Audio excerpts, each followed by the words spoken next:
Le président Erdogan rencontrera le président Trump mercredi à la Maison-Blanche pour des réunions bilatérales et une conférence de presse commune. La Turquie et les États-Unis sont confrontés à plusieurs défis, à commencer par la situation actuelle dans le nord de la Syrie. Les États-Unis ont retiré leurs troupes de la région, permettant à la Turquie de chasser les combattants kurdes. Donald Trump était accusé d'avoir abandonné les Kurdes qui avaient combattu le groupe État islamique pour le compte des États-Unis. Cette décision a permis à la Russie de jouer un rôle plus important dans la région. Depuis, les États-Unis ont rétabli, dans la mesure du possible, la présence de troupes américaines dans la région et ont continué à travailler avec les forces de défense syriennes sous commandement kurde. Le président Erdogan sera à Washington mercredi de cette semaine.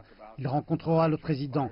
Nous parlerons de ce qui s'est passé là-bas et de la façon dont nous pouvons faire de notre mieux collectivement pour assurer la protection de tous les citoyens syriens, pas seulement les Kurdes, mais de tous les citoyens syriens, pour créer une résolution politique et défendre les intérêts de l'Amérique dans la région.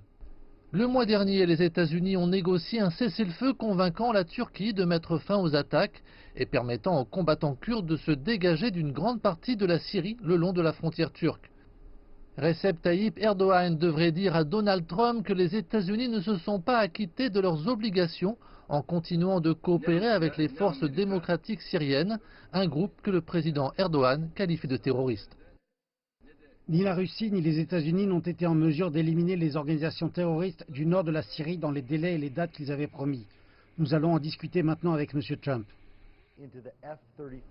Donald Trump devrait également affronter le président Erdogan à propos de l'achat de systèmes de missiles fabriqués en Russie. Si la Turquie inverse sa décision concernant les missiles, les États-Unis pourraient permettre à la Turquie de revenir dans le programme d'avions de combat F-35 et pourraient conclure un nouvel accord commercial.